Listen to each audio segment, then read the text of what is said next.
Welcome to Kansas. If you've never been here, then these pictures probably confirm how you imagine this place. Flat, breezy, corn and wheat beginning their growth cycle on a late spring day. Kansas is an elemental place. This is a bragging point among Kansans, set as they are almost dead center in the United States. Kansas, with its Spartan environment, was just the sort of place the American government needed in 1943, when federal bureaucrats decided that here, a most unlikely facility would be built. It would rise by simple decree and be called Camp Concordia after a nearby town. It was a providential choice for a name, one implying goodwill, a name that would live up to itself. On this spot, a prisoner of war camp would be built to hold captured German military during World War II.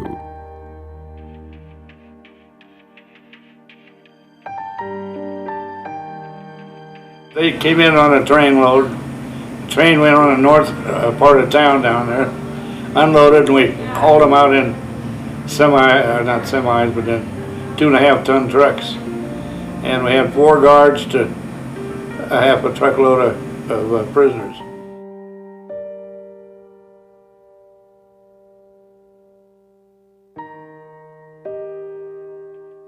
This is one of the few remaining Camp Concordia buildings where outside, towering over the site, the old prisoner guard towers still stand. I pulled guard duty in these towers. You'd be on 2 and off 4, on 2 and off 4.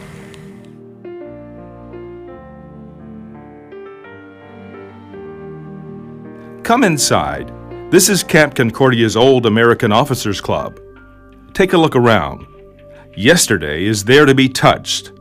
Time stopped dead in its tracks. It is 1943, 1945 again, at the club bar. Painted ever so neatly on trays are names of tobacco companies long since forgotten. After more than 6 decades, the advertising is still clear to the eye. And even better, down the hallway, the old club dance hall, now used to park antique cars on a fine oak floor where once feet moved instead of tires. Look, listen, even the original piano is still in place, worse for wear, but able to sound out the past. Das Schönste war ja, wir fuhren im Hafen in New York ein, Sonntagabend. Und da war ja alles hell erleuchtet, an der Statue vorbei, an der Jesus-Statue. Und da kriegten wir alles aufgemacht, die Schotten wurden aufgemacht, da konnten wir reingucken. Da waren die Amerikaner am Tanzen da in den, alles hell erleuchtet und wir kamen ja aus dem Krieg. Ja. Das war so interessant. Und dann sind wir über die Brooklyn Bridge mit dem Auto gefahren, wurden nach New York ins Lazarett, ins Generalhospital. Das war hervorragend und da war der Krieg für uns aus. Nicht? Wir waren ja alle waren meistens schwer Verwundete. Wie die anderen das gemacht haben, weiß ich nicht, aber hier, die haben uns wirklich gut behandelt. Dann muss man immer noch Dankeschön sagen. Not knowing quite what to expect, the prisoners and those who held them hoped for the best, as a network of military prisoner of war camps was constructed across the USA. Nearly every state had at least one, each as alike in purpose, as different in style. Especially unique in style was Camp Concordia, rising high on the plains of Kansas. But they first came here, they couldn't believe that there was out in the hardly no trees and just all wheat fields and corn fields and nothing else, and they never had none of that when they was back in Germany. They came over and said they just couldn't get over how much land we had, that they lived in smaller places and we have a couple 100 acres. Und wie viele Tage weiß ich gar nicht, waren aber etliche Tage von New York nach Concordia. Dann überall trafen wir so auf den Bahnhöfen, da waren die Minenarbeiter, da waren auch Deutsche scheinbar, früher Deutsche, die in die Bergwerke fuhren, haben wir dann da wurde so gesprochen am Bahnhof. Wir haben da Deutsche getroffen, überall, alte, früher ehemalige Deutsche. Hervorragend.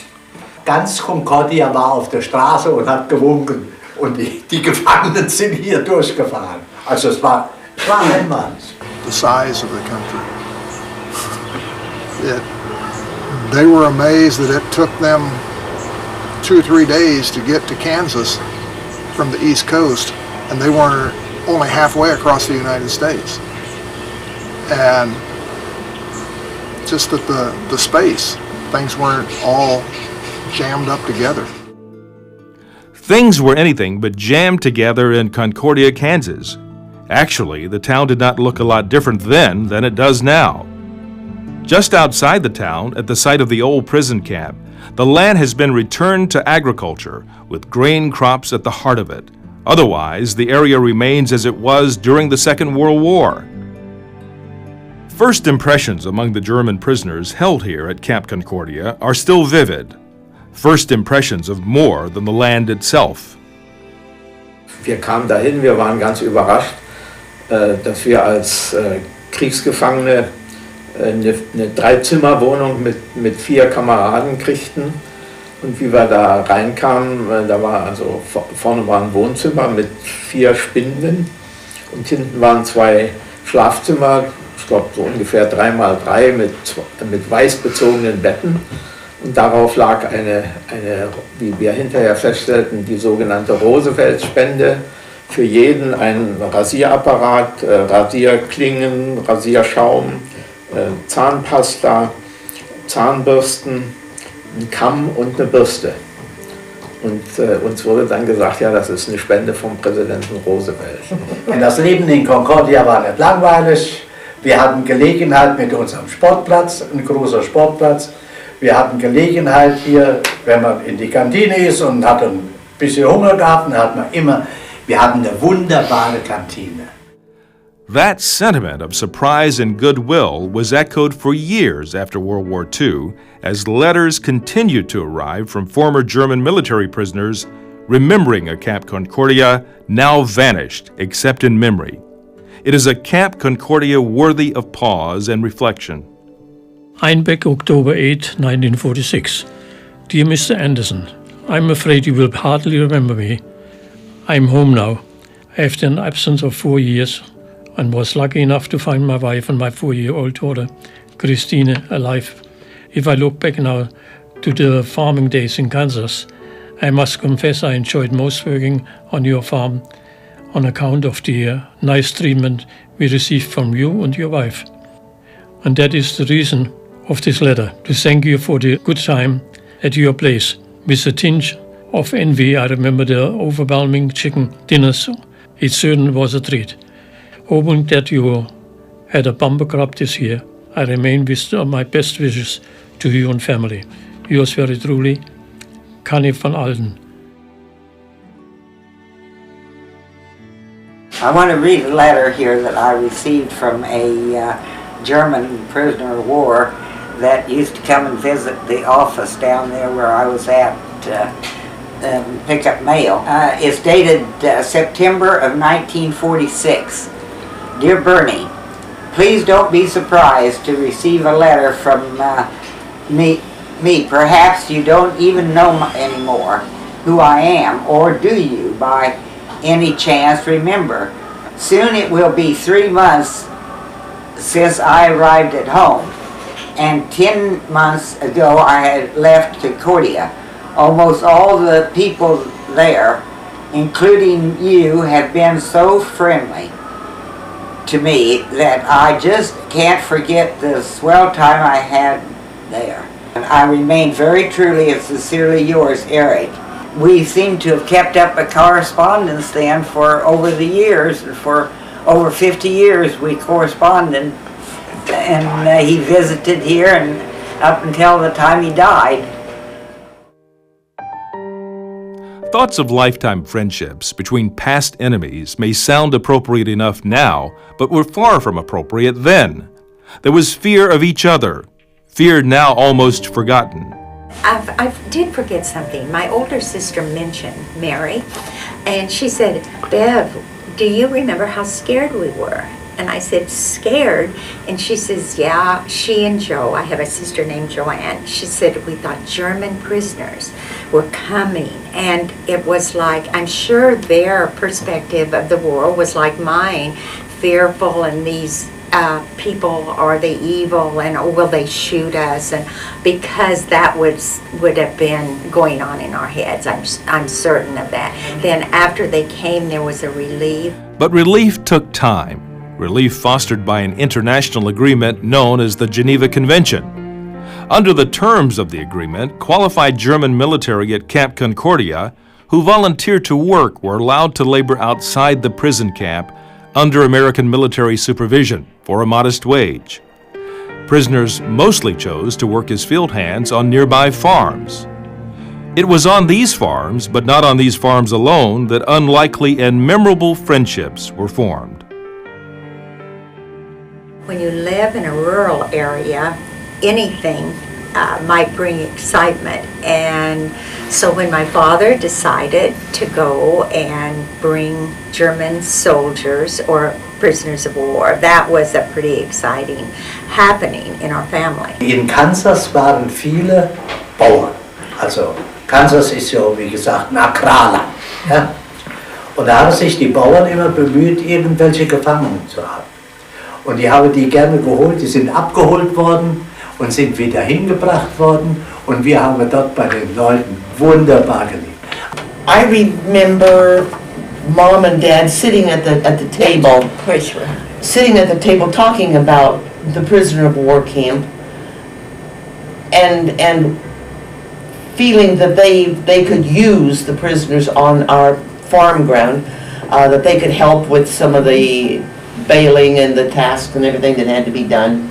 They were hard workers, and my dad would be what he was looking for, and he was always complimentary on how hard they worked in the field.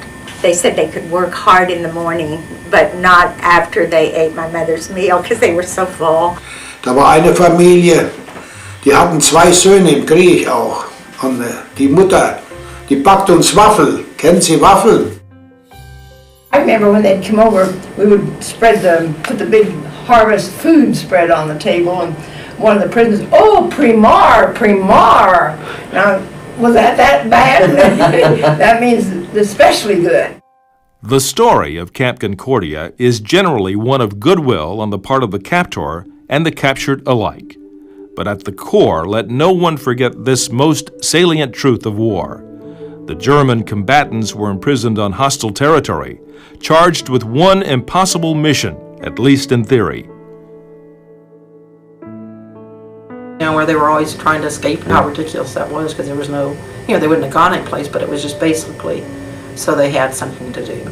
The guards, they had the guns to see that the prisoners wouldn't run away. But like I said, how can they run away and get back to Germany when they're this far from the ocean even? From nowhere. So, far from the ocean or not, some prisoners were concerned with escape. The stories told about these escape attempts are more amusing than arresting, like the time a truck loaded with German military was returning to Camp Concordia from a farm worksite, and they was coming through town, and they had to slow up real slow to get around the corner, because they was in a semi-truck, and 2 of them jumped off, and of course the guard was in the cab, and he didn't know it. And when they got out here, they were short 2 prisoners.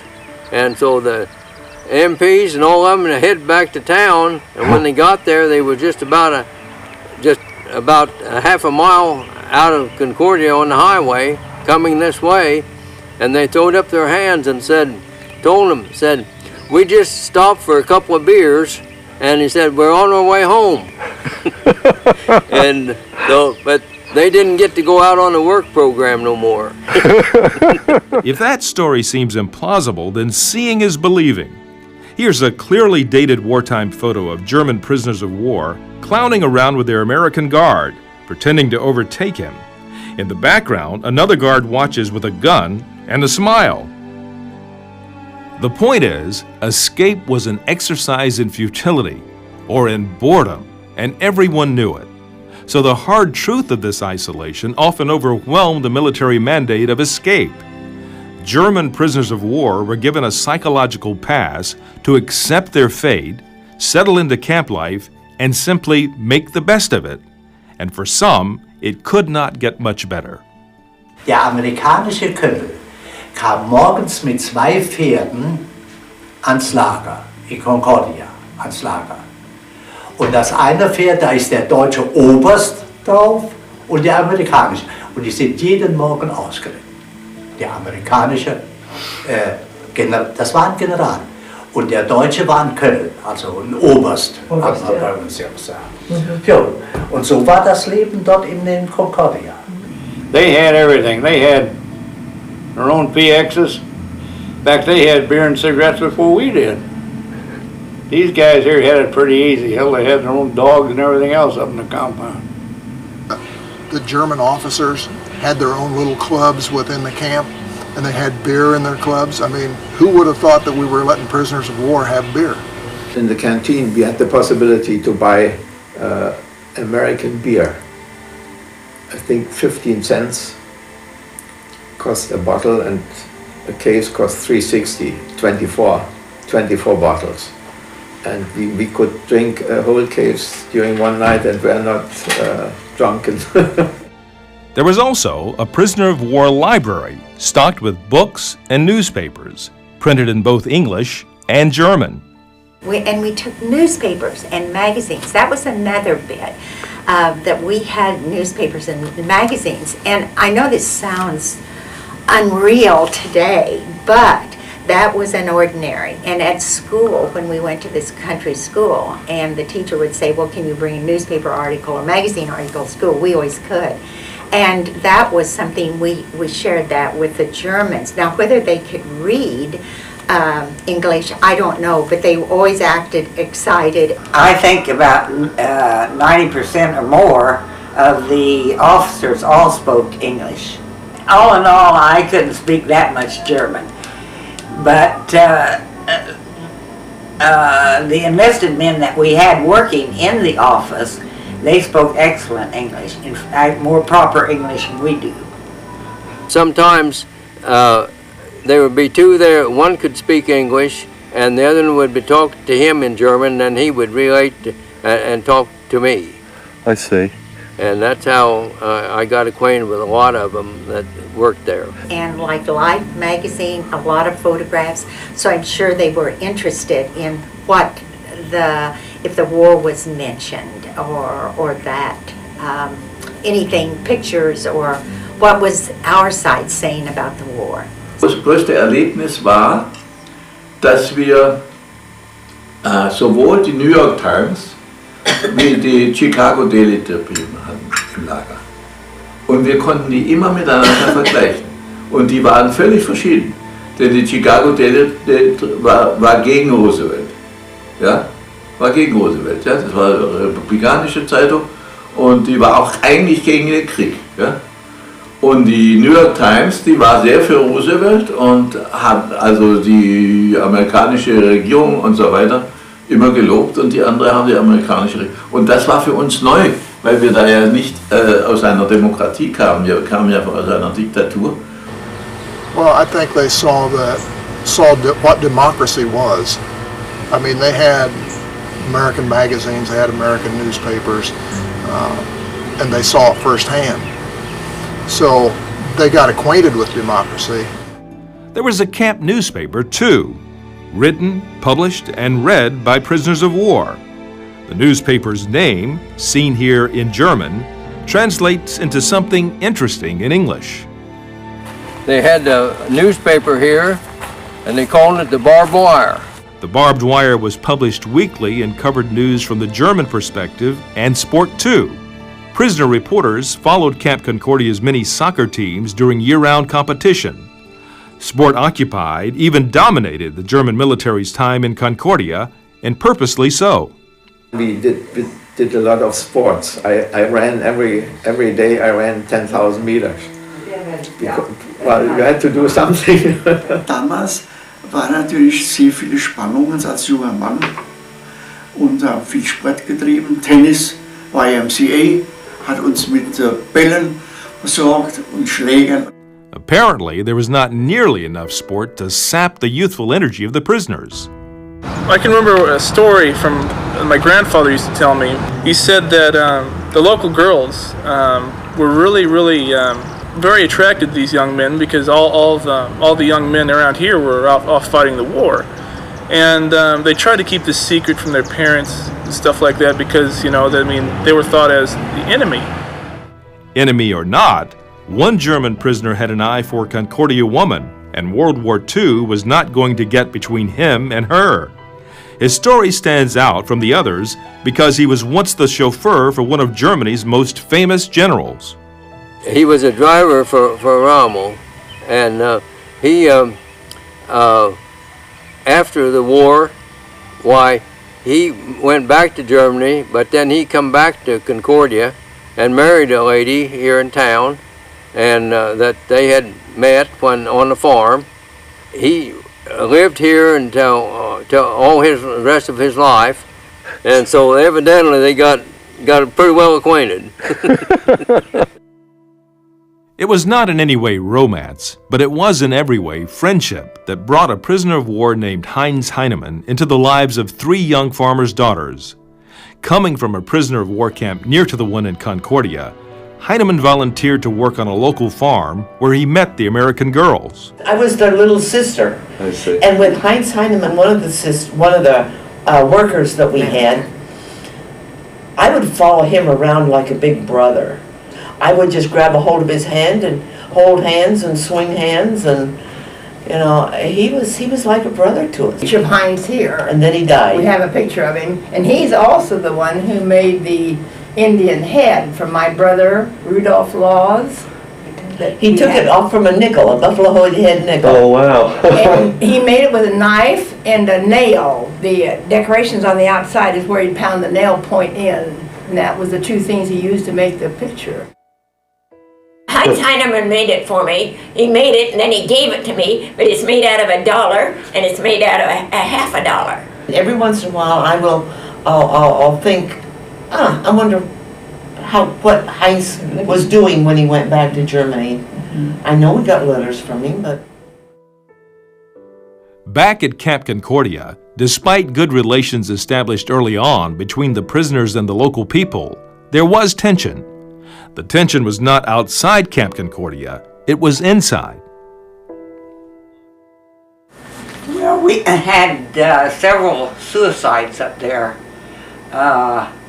They called them suicides, but there was always a question mark whether some of them were suicide or actually forced murders by the pro-Nazis, because they'd held kangaroo courts up there. Kangaroo courts, intimidation, and violence were used frequently by those in sympathy with Nazi ideology against those more than happy to put the Nazis and the war behind them. Wir waren ja froh, dass wir es überstanden hatten. Ne?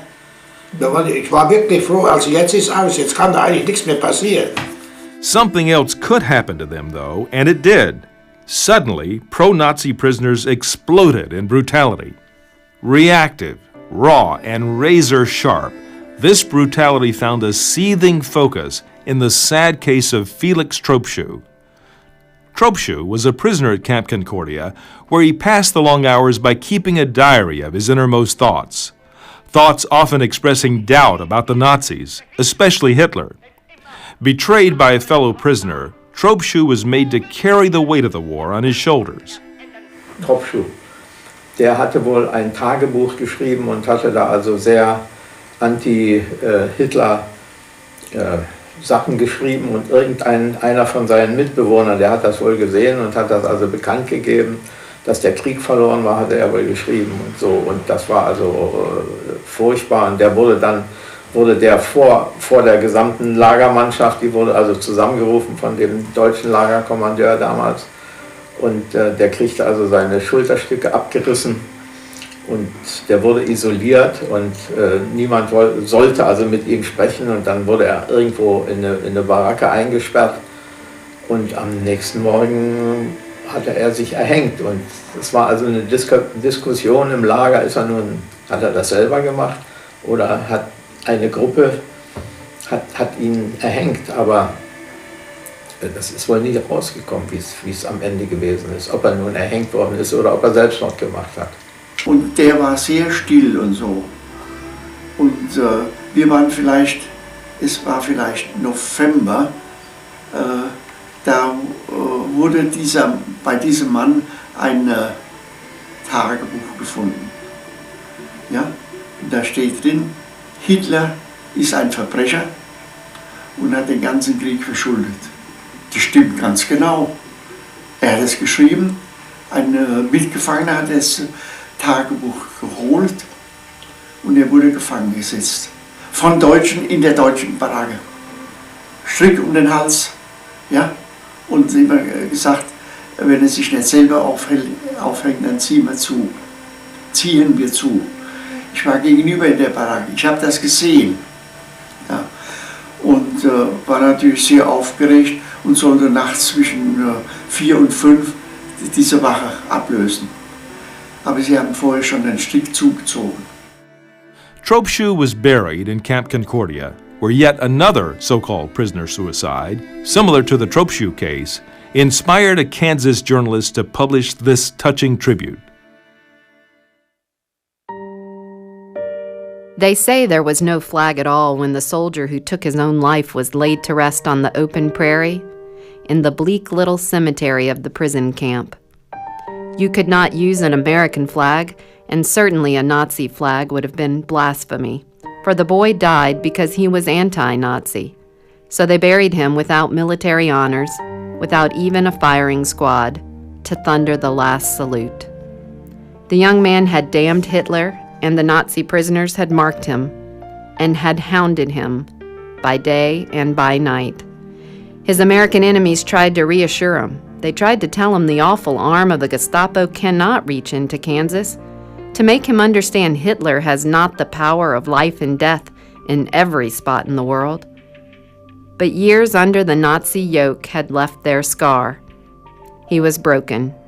He could conceive of no home but death, no sanctuary but the eternal earth, which knows no creed, nor party, nor country, nor any flag.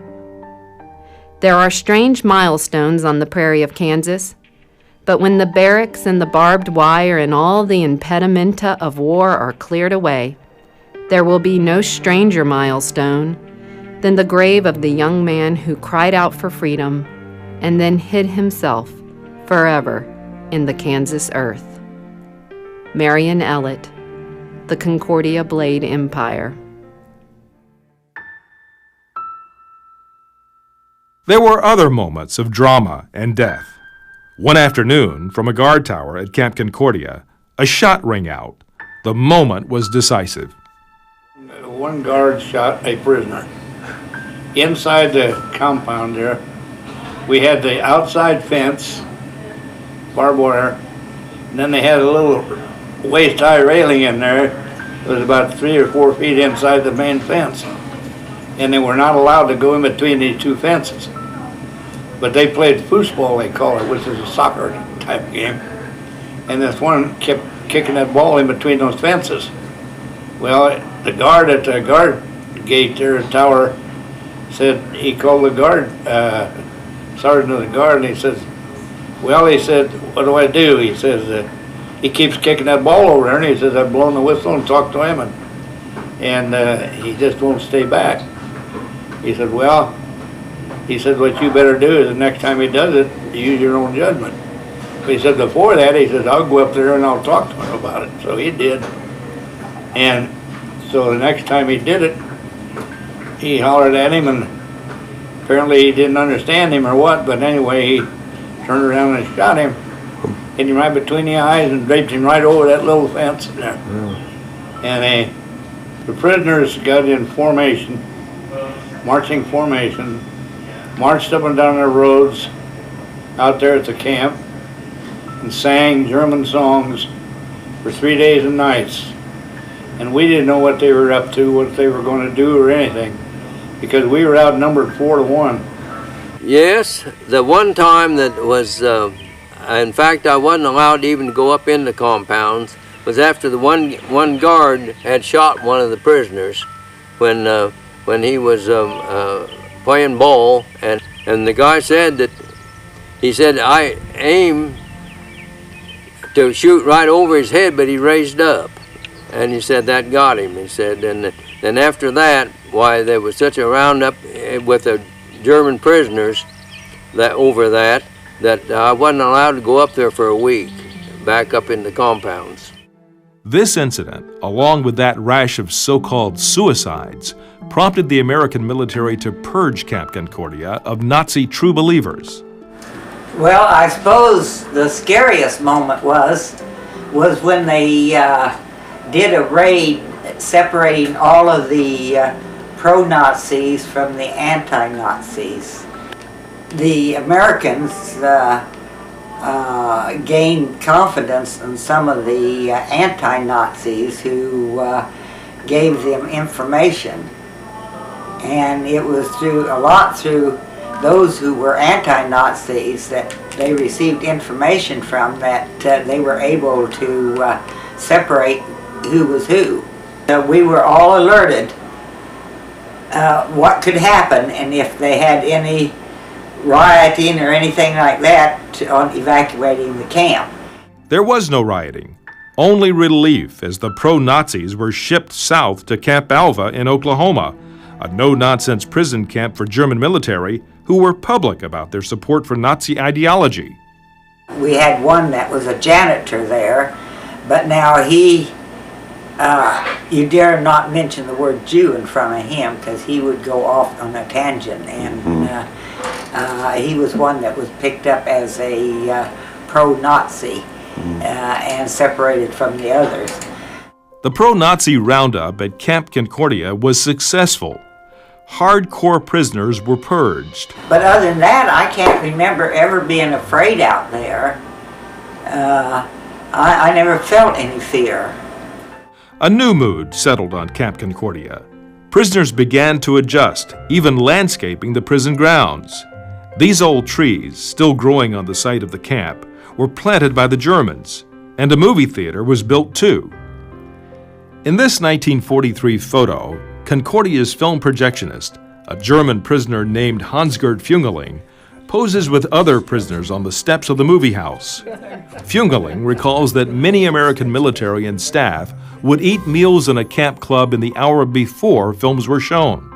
The meals were prepared by the German prison cooks and apparently were quite tasty, prompting a menu of stranger-than-true request. Wenn abends die Vorstellung mit Amerikanern kam, da kamen häufig die Frauen oder auch die Freundinnen der amerikanischen Soldaten zu mir, denn ich empfing die ja dann vorne mit dem Dinge zusammen und sagte, Hans, kannst du nicht das Rezept besorgen von dem, was ich heute gegessen habe? Für 3 Personen, für 4 Personen, wenn die dann abends kamen, am nächsten Tag wieder, oder am übernächsten Tag, wenn Film war, dann hatte ich, hallo Mrs. Johnson, ich war, hier kannst du, und so, oh, thank you, thank you. Ja, wo gibt's denn sowas in dem Gefangenenlager, ne? Various social clubs were constructed by the German prisoners within Camp Concordia. Many, like this one, were decorated with a gaming motif. They had casinos all over up there, and this work, they had them decorated so clever. They cover up these old pot-bellied stove with limestone from around there, and wood and grates, and put them together, and they made the chairs, and maybe some of the chairs that have cut out hearts and spades and diamonds and that on the back, and they covered up the light bulbs and everything else, and they made it look as homey as they could, you know. Gave it some real atmosphere that was quite remarkable. But they were quite artistic and well educated and knew their crafts too. Wir haben Kultur getrieben. Ich war hier als in der Schule im Schulorchester und war drüben im Sinfonieorchester. Allerdings nur zweite Geige, eigentlich kein Künstler. Adjacent to Camp Concordia runs a river called the Republican, where prisoners with an artistic bent would spend hours sketching the river, the camp, the flowers that grew nearby. This is a painting that was by Edward Marlette, and people in Kansas would just call it a weed, but he saw it as a flower, and we have it framed and hanging in the living room. The Germans kept busy in other ways, too. Hard liquor was illegal in Kansas, and so there was a black market for alcohol, a niche filled by some enterprising prisoners. Wie wir dann in die Arbeit gehen konnten, also zu den Farmern, da haben die Farmer uns gefragt, habt ihr nicht Hard Liquor? Nicht? Und dann haben wir gesagt, nee, wir haben keinen, aber wir können welchen machen. Dann haben wir also Schnaps gebrannt und haben den dann Flasche für $15 haben wir die an die Farmer verkauft. Bartering between the German prisoners and the Americans hit other high notes. We used to do some bartering sometimes with, like I traded a trumpet that I had. They had a band there that was captured in Africa, the German band. And it was brought and tacked out here. And I traded my trumpet I had for some cigarettes, which was rationed. Even today in Germany, former prisoners still have the musical instruments for which they bartered so many years ago. This violin Yeah. was bought in Concordia with my chips I had, Lieutenant $20 in the month, and the cost by about $40. I bought this in America. Life for prisoners at Camp Concordia offered another cultural diversion, one that still surprises. One other thing I just thought of that surprised me that I found out about the camp, and it was more so in Concordia than any other camp I've found, was that the POW University, their courses were taught by other Germans. They were recognized by the University of Kansas. They got certificates when they completed courses, and German universities recognized those certificates after the war, and that just amazed me that took place. Theoretisch gesehen hatten wir 3 Jahre Zeit, uns ohne jede Störung sozusagen mit uns selbst zu beschäftigen. Ja? Also zu lernen. Und dann wurden wir angeschlossen irgendwie an die State University of Kansas City. Da machten wir auch unsere Certificates. Und dann war ein regelmäßiger Besuch von Kansas City, von der University, to Concordia, and asking every time a list, say what books you are wanting. Wir haben Geld gehabt, weil wir unseren Sold bekamen, und dann haben wir das Geld genommen und haben eine Bibliothek gemacht. Es gab sehr viel Literatur, übrigens auch viel deutsche Literatur von den Emigranten. Die hatten ihre deutsche Literatur verkauft in Amerika, und wir haben sie wieder gekauft und haben sie im Lager gehabt. Ja? Und wir haben da sehr viel gelernt. Wir konnten mehr lesen als je in unserem Leben, nicht? Wir haben also eine Lageruniversität gehabt, an der wir studieren konnten, oder die es wollten. Und wir haben natürlich viel Sport getrieben, denn wir waren ja alles junge Kerle. Also als ich in Gefangenschaft gekommen bin, war ich 20 Jahre alt. Und ich bin in der Gefangenschaft volljährig geworden, nach damaligem deutschen Recht, mit 21. Nicht? And this is the college curricula that they studied and got credit for.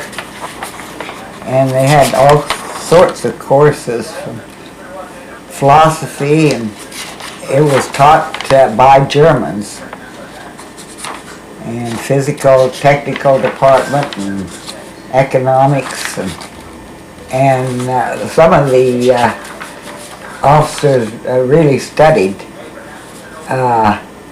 the American Capitalistic Society, and went back and did great things in the newspaper industry there in Germany, and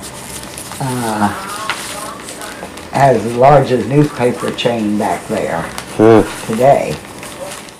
That newspaper chain, better described as a media empire, is called Bertelsmann. It has worldwide reach and influence and was led to success by a former Camp Concordia prisoner named Reinhard Mohn, remembered here by another famous Concordia alumnus, Karl Dietrich Bracke, an academic of international reputation. Studierte hauptsächlich die amerikanische Lesering. Organisation. Das gab es in Deutschland nicht. Lesering, die also mit starker Gewalt Leute werben, die müssen Bücher kaufen. Und damit hat er den Verlag, das war ganz neu in Deutschland, der kam zurück, machte nichts anderes als Bertelsmann Lesering. Und da wurden überall Büros eingerichtet und so weiter. Und damit machte er große Kasse. Nicht? Wie gesagt, es gab viele Karrieren, die da begonnen haben. Der Dellmann, die Karriere von Dellmann war natürlich schon ein bekannter, berühmter Architekt zu werden. Meine Karriere fing da ja auch an, natürlich, weil ich sehr schnell unter Überspringung von Stufen, nicht wahr, sehr schnell promoviert habe. And this is how it all ended.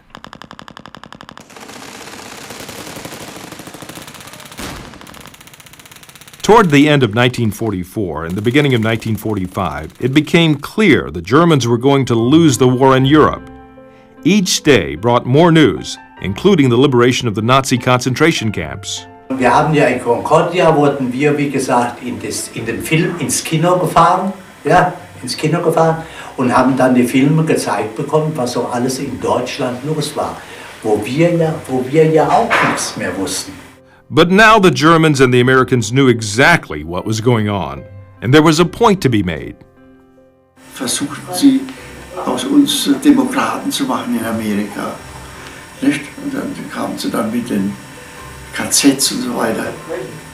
Und das nächste Wochenende war also das Lager Concordia, das große Ausflugsziel der ganzen Umgebung. Die kamen dann mit ihren schweren Autos vorbeigefahren und guckten sich nun also die bösen Deutschen an und riefen uns zu, ja, zeigt uns mal die Nazis. Nicht? Und da haben wir gefragt, ja, welche Nazis?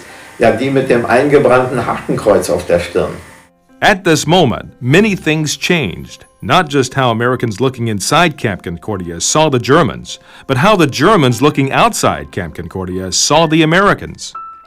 I got to know some of the prisoners pretty well and working with them, and I talked to this one. He was just a young fella, and he said, I never had really ever lived till I got in Concordia, Kansas. He said after I got captured, he said, it's been different. He said, when I started out, I was a young boy carrying a wooden rifle. And when I was 11 years old, I was shooting the rifle, a real rifle. And then he said, when I was 14, he said, I was in the Army.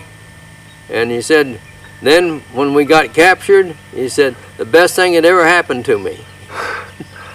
So he turned out to be a pretty good kid. I got to know him pretty well.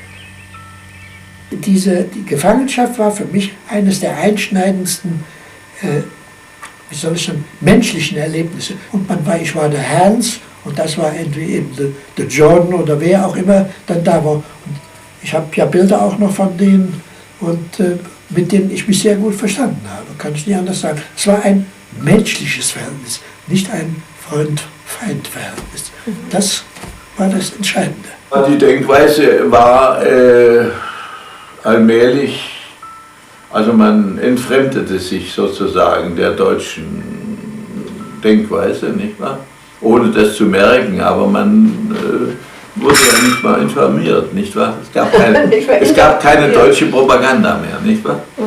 Und es gab die amerikanische Information, die man aus Amerika hatte, die war ungewohnt objektiv. Also ich meine, man merkte, dass sie objektiv war, weil ja sowohl Pro- wie Kontra-Regierung diskutiert wurde. Das war der Haupteindruck war eine politische Gesellschaft, in der es alle möglichen Auffassungen gab umgeben konnte und man deswegen nicht verfolgt wurde, nicht wahr? Das hat man auch im Lager gemerkt, nicht wahr? Und das war ein großer Gewinn. Und ich glaube, alle, die bei uns im Lager waren, haben nachher, als sie nach Hause kamen, doch sehr viel besser informiert gewesen als vorher. Ne? A few months after the Second World War ended, Camp Concordia emptied. German military prisoners were sent home to rebuild their country. Some never readjusted, immigrating back to the United States within a few years. I never remember people being angry or, well, why would you want a German on your land or something like that. But it was different. And they must have felt that if the people came back here to settle after the war. Among those coming back to America to settle after the war was a former prisoner of war from Camp Concordia, now remembered by his daughter for the initiative that set him apart from the crowd. It basically started probably with a bag of flour. My parents' best friends, he was a baker in Germany, and he got a bag of flour from the Gooch Mill here in Salina, and it had the address on it, and so he wrote to the Gooch Mill in Salina, Kansas, told him who he was and that he wanted to come to America. And come to America he did, with his wife and son and daughter, establishing a successful business that built the foundation for grandchildren, who are now physicians, teachers, and architects. There were moments, though. Probably the only shame that came out of the whole thing was when we came to the United States. My brother was 3 years older, and we had neighbors that, the Nazi part of it came in, and they'd call my brother a Nazi. Others came too, some not even former prisoners of war, influenced by prisoners' stories of life in America, stories that drew visitors to Camp Concordia decades after the fact. I remember one thing about one of the guys come out was really old, and he come out here. The prisoner wife said he was a prisoner out here, and his nephew had brought him back, and he said he said, I know right where I stayed all the time I was here. And he said, right second bed where I put my initials on the bedpost. And he looked and it was there. That one German, I had a daughter born, and he found out about it, and he made a pair of wooden shoes for her. Of course, they was way big, she couldn't ever wear them, but after all these years, 50-some years, why, I've only got one left, and it's down in the museum. A museum in Concordia that holds tactile treasures like the old prison sign, cultural artifacts fashioned by the prisoners, letters, and other documentation hinting at life in Camp Concordia. Then there is that which cannot be touched or read, only felt. Why were we wanting to show our best side? I thought of that. Why did my mother want to cook as good a meal for anybody and there was a kindness with my dad too, and I've often wondered, why weren't we wanting to hate? Does that make any sense or not? Dass wir hinterher von Amerikanern übernommen worden sind, das war also unser großes Glück. Es war eine sehr wichtige Zeit, die wichtigste und die beste Zeit of all my life until now and until 88. I was not the enemy, I was a human being. Returned to the earth, Camp Concordia is now barely recognizable as what it once was, a prison for more than 4,000 German military taken during World War II. At that time, make no mistake about it, these German prisoners were the enemy to the United States, and the United States was the enemy to them. That was the black and white of it. Then there was the gray.